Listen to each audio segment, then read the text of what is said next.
ba le bone ba nthusitse ka business proposal gore ke kgone go fundiwa ko youth. Company ya me bidiwa Mattie Success Pty Ltd.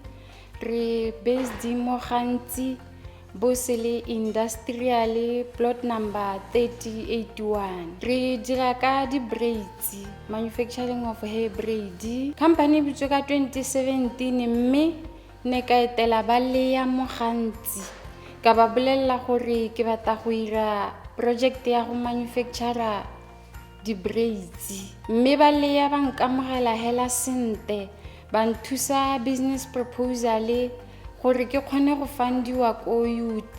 Nya ba coacha le interview gore ha ba youth ba mpiletsa interview ke bua ke reng.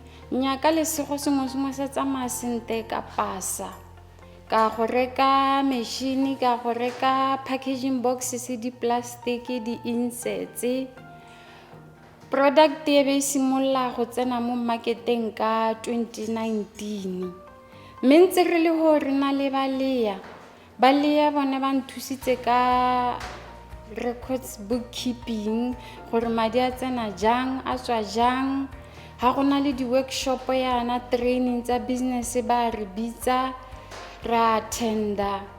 Mme gape last year 2020 ke ne ka latela ba le ke ba bolela gore ke batla go godisa business gore ke kgone go applyela madi ko SEDA. Ba nkamogela gape sente ba nthusa business proposal ebe ba ncoacha le gore ba SEDA ha ba nketela for interview mo madirelong ke araba ke reng dipotso jana. Nya ka nna lesego project ya me ya approviwa ko SEDA ebe ke reka di machine tse pedi tse ke reka le raw material. Re introduce another color e bidiwa Mattie Braid color 33. Ntse le ba le ba nthusa gore ke kgone go approviwa ko SEDA. Se nka se bolelang Batswana hela ke gore ke kopa ba ska ba nna boi, ba ska ba tshaba le bo SEDA. Mattie Braid e available ko Knockout, Gaborone, Mahalape, Serowe, Francistown, Maung. Mo Gantsi ya available ko margin free le dikgaolo tse di surroundileng Gantsi bo Hana High, East Hana High, West Hana High, bo Chagae, bo Nyukana ga se tsotsa. Advice nka e hang Batswana ke gore ha o simolla business o sena experience, first of all ke kopa le research pele, and then after o sena na o researcha o bo benchmarka. Ha o benchmarka wa go ithuta dio di le dintse gore e re ha business gongwe go ta go nna boketenyana o kgone go itsetsepela, o kgone go nna pelotelele.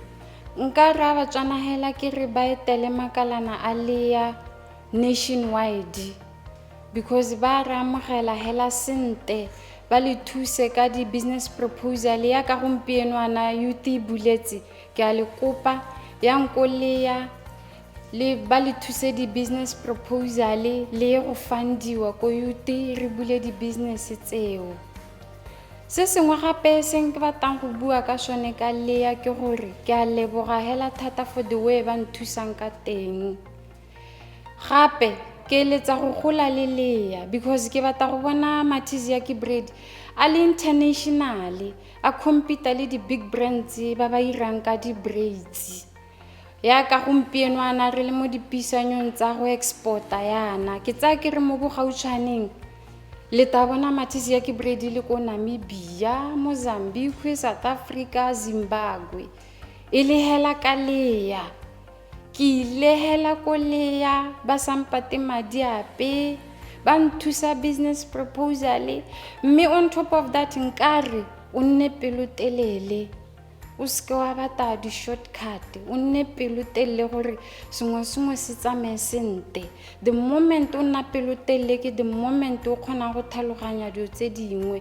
But ha o ira le mo lebelo o bata gore ba le ba go thuse ka speed fast a o kwa tlhaloganya dio tse dingwe go ka ke ga tsamaya sente. Ba le ke ba leboga hela thata. Mattie Braid ito tswela ntse tshwaragane le go ya go ileng until ke shutisa di-brands tse Mattie ke Braid nna number 1 mo Africa.